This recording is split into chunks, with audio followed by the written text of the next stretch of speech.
3 jours après la tournée du Père Noël, les bénévoles du mouvement Ohana ont distribué des cadeaux dans les quartiers défavorisés de Papeete. Et la mauvaise météo n'a pas eu raison de leur motivation. Ce matin, ils étaient une dizaine à donner un peu de leur temps pour prolonger la magie de Noël. On voit cela avec Ignacio Raveino et Laurent Penassino.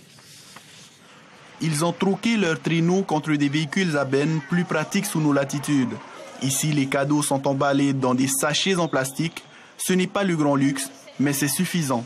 On se sent ravis, la plus belle récompense c'est les sourires des gamins, donc voilà c'est le but et puis bon il y a au moins du soleil sur leur visage quoi. Une journée récréative a été organisée pour les enfants défavorisés de la mission, autant dire que cette distribution tombe plutôt bien. Ah c'est super, ils sont gentils, mais c'est magnifique d'avoir pensé à nous, aux enfants de la mission. Mais pas le temps de se reposer sur ses lauriers.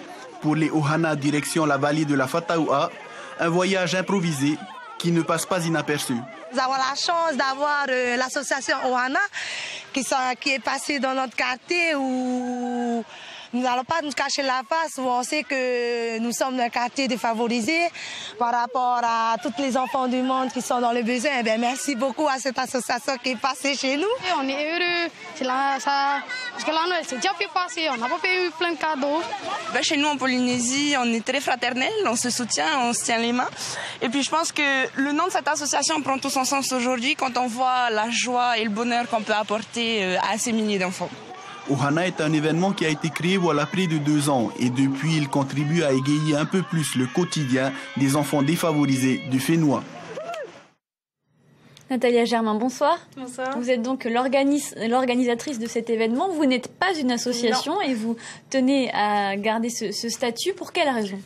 Alors, pour montrer aux gens que monsieur et madame tout le monde peut faire ce genre d'action, n'importe qui, on n'a vraiment pas besoin de faire partie d'une association pour penser aux autres et surtout penser à nos enfants de notre Fénois. Quel message est-ce que vous voulez faire passer ?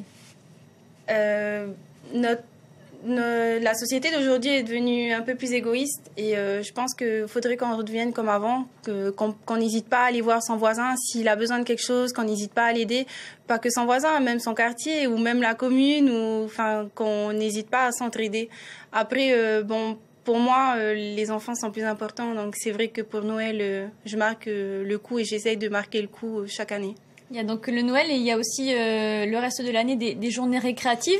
Est-ce que ça veut dire que en suivant votre trace, entre guillemets, n'importe qui peut organiser des événements avec des enfants ? Je maintiens que n'importe qui peut organiser ce genre d'événements, soit journée récréative pour des enfants ou même des récoltes de dons pour ensuite les distribuer pour Noël ou pour d'autres événements, bien sûr. Qu'est-ce qui vous a donné envie, vous, à titre personnel, de vous mobiliser ?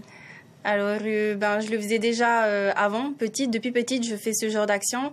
Ensuite, je travaille au tribunal pour enfants, donc je côtoie que ça tous les jours.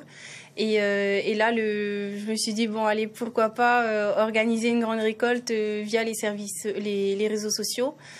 Et j'ai de la chance que beaucoup d'amis ont voulu me suivre, beaucoup d'anonymes aussi, des personnes que je connaissais pas forcément avant, ont voulu faire aussi ce genre d'action.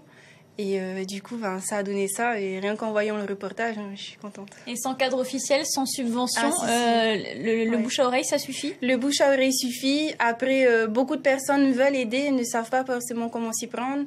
Moi, pour mes journées récréatives, j'ai un cadre, je respecte quand même les règles de sécurité, mais beaucoup de personnes veulent aider et beaucoup de personnes ici à Tahiti et aussi dans les îles doivent ou veulent en tout cas être aidées. Il existe déjà beaucoup d'associations dans le milieu social qui n'existaient pas il y a 10 ans. Aujourd'hui, les affaires sociales ne peuvent plus s'en passer. Avec ce genre d'initiative qui se multiplient, ne craignez-vous pas de brouiller le message auprès des donateurs ? Je pense qu'on va tous dans le même sens. Après, le fait de ne pas créer d'association, je veux vraiment prouver aux gens. Désolée pour les associations, mais on n'a pas besoin de faire partie d'une association. N'importe qui peut le faire. Faut juste prendre le temps de le faire. Et puis après, il y a qu'à voir le sourire des enfants, quoi. Tout explique. Mais les associations font aussi les mêmes choses. Sauf que, voilà. Il y aura d'autres événements en 2014 ? Oui, j'espère. Je ne veux pas m'arrêter là. Tant que je pourrai continuer, tant que d'autres personnes voudront m'aider à continuer ou voudront aussi marcher dans mon sens ou faire la même chose de leur côté, je continuerai, ouais. Merci beaucoup Nathalie Germain d'avoir accepté notre invitation.